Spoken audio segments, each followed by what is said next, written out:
Over the years I had various ministries. I started out with elementary education, and then I went to religious formation. Then I went to Alaska for mission work, and then eventually I got trained as addiction counsellor and family counsellor, and moved back to Ireland. I did my training in Los Angeles, but I moved back to Ireland then to work at, we eventually opened Beacon of Light Counselling Centre, because I was there about 24 years. I first went to St. Isidore's in Danville. That was my first assignment as a teacher. I was teaching second grade.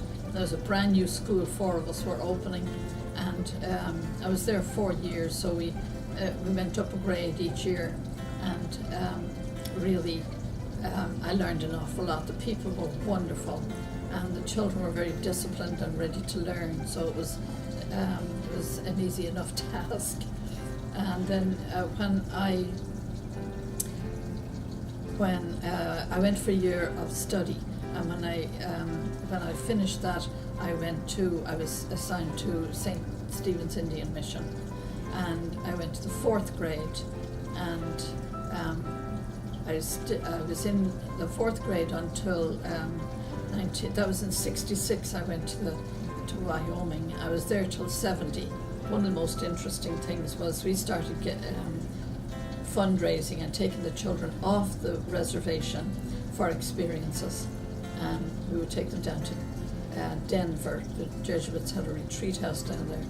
And we took the children to places like the zoo, the airport, the museums, the Keebler Cookie Factory. I learned as much myself on the trips as the kids did. But everything then, when we came back, we would make into storybooks and drawings, and each child then had their own storybook. During religious formation, the few weeks we had down in Tijuana in the orphanage was an incredible experience.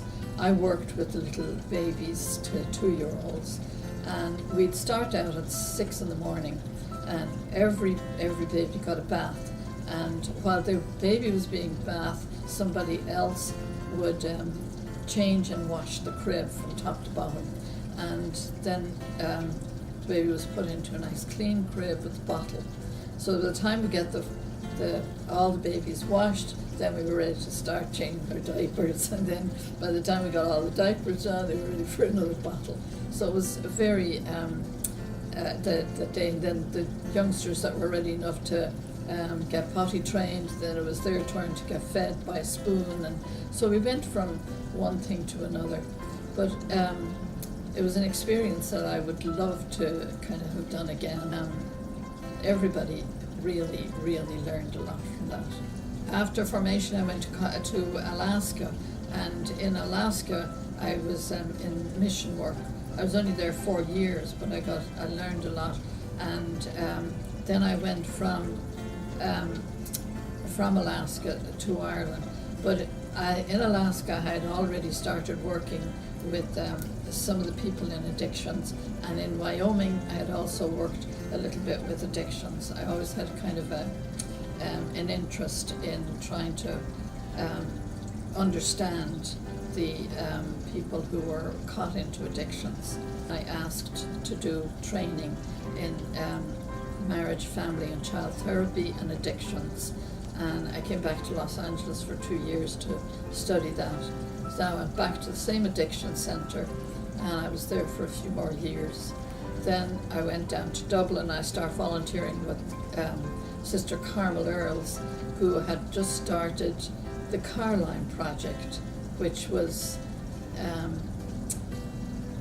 it was in a very troubled area in Dublin called Neilstown, and I started volunteering with Sister Carmel, and I went on to the Board of Management with Carline, and then I was doing counselling out of a little room in the back of the church, St. Peter the Apostle Church.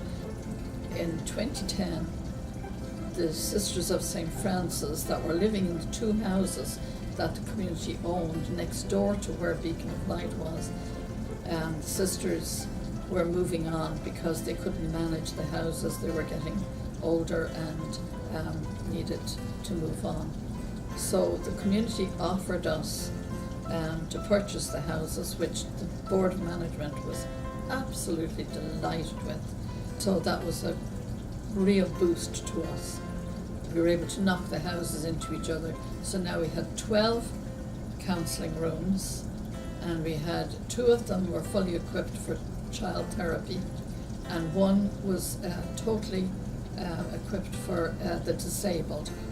In 2012, we closed for 1 day, and then we reopened it again, and all the counsellors came back to volunteer their time with their with the clients, and that went on for about a few weeks until we got some money again, and then we began slowly paying the counsellors for each client that they serviced, which was, it just grew and grew.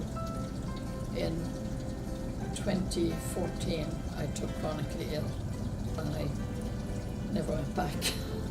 So the place just kept going, and it's still going. They still send me, their letters and information, and Sister Carmel keeps me updated on what's going on. It was June 2015 I came over here, and I was in Assisi House for about 5 months recuperating, and then I got well enough. I went to the Mother House, then back into hospital, but the 3rd time I went back to recuperation in Assisi House. I decided I may as well stay here because my health just wasn't good. We get the best of care, we get the best of, the food is very good, the nurses, the carers, everything is just really, and it's just A+, and it's really a place of spiritual growth, because for me, you have the time for prayer, there's no pressure on you to do anything. There's lots of activities going on, and you can choose what you do or don't want to do. After 40 years, I picked up knitting again. So I do knitting anything I knit, I give it to Anna's Place or to the fair for fundraising for the foundation. And I also have time for reading, for praying. I would say, as a Franciscan sister over the years, all I can think of is gratitude, gratitude, gratitude. I have gained more as an individual. As I said in the beginning, each place I went has prepared me for the next place. I've lived with the best of women, and I've learned from each and every one of them.